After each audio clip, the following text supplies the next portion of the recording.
Hello friends, welcome to Kala's food hub. இன்னைக்கு நம்ம சேனலில் அரைநெல்லிக்காய் துவையல் எப்படி செய்கிறதுன்னு பார்க்கலாம்.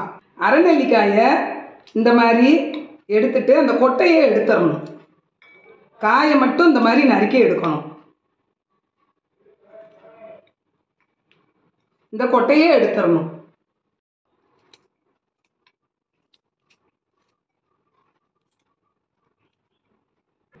இதே மாதிரி ஒரு 20 நெல்லிக்காயில் கொட்டையை எடுத்துக்கலாம். 20 அரைநெல்லிக்காயை கொட்டையை எடுத்து வச்சாச்சு. அரைநெல்லிக்காய் துவையல் செய்கிறதுக்கு அடுப்பில் ஒரு வடைச்சட்டி வச்சு தேங்காய் எண்ணெய் ஊற்றிக்கலாம். 1 டேபிள் ஸ்பூன் உளுந்தம்பருப்பு போட்டுக்கலாம். நல்லா செவக்கட்டும். உளுந்தம்பருப்பு நல்லா செவந்துருச்சு. 3 மிளகாய் வத்தலை கிள்ளி போட்டுக்கலாம். கருவேப்பிலை கொஞ்சம் போட்டுக்கலாம்.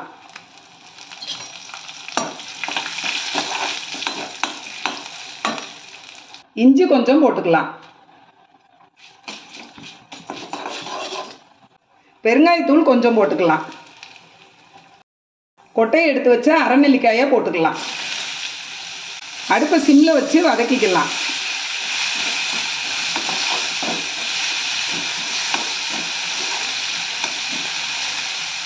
துவையலுக்கு தேவையான உப்பு போட்டுக்கலாம்.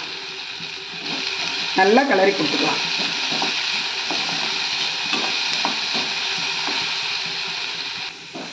எல்லாமே நல்லா வதங்கிருச்சு. அடுப்பை ஆஃப் பண்ணிடலாம். தேங்காய் பூ 1 டேபிள் ஸ்பூன் போட்டுக்கலாம். போட்டு நல்லா கிளறி கொடுத்துக்கலாம். இந்த சட்டி ஹீட்லேயே அந்த தேங்காய் பூ சூடாயிரும். நல்லா ஆறட்டும். நல்லா ஆறிடுச்சு. மிக்ஸி ஜாருக்கு மாற்றிக்கலாம். அரைநெல்லிக்காய் துவையில அரைச்சிட்டு வந்துடலாம். உப்பு பத்தலை கொஞ்சமாக போட்டுக்கலாம். வெல்லம் கொஞ்சம் போட்டுக்கலாம். கொஞ்சமாக தண்ணி ஊற்றி அரைச்சிட்டு வந்துடலாம். இந்த அளவு குறகுறப்பாக அரைச்சா போதும். உப்பு காரம் எல்லாம் கரெக்டாக இருக்குது. சுடுசாதத்தோட அரைநெல்லிக்காய் துவையல் சேர்த்து சாப்பிட்டீங்கன்னா சூப்பர் டேஸ்ட்டாக இருக்கும். நீங்களும் இதே மாதிரி உங்கள் வீட்டில் ட்ரை பண்ணி பாருங்கள். உங்களுக்கு இந்த ரெசிபி பிடிச்சிருந்தனா கலாஸ் ஃபுட் ஹப் சேனலை லைக் பண்ணுங்கள், ஷேர் பண்ணுங்கள், சப்ஸ்கிரைப் பண்ணுங்கள். பக்கத்தில் இருக்கிற பெல் ஐக்கானை கிளிக் பண்ணுங்கள். Thank you friends.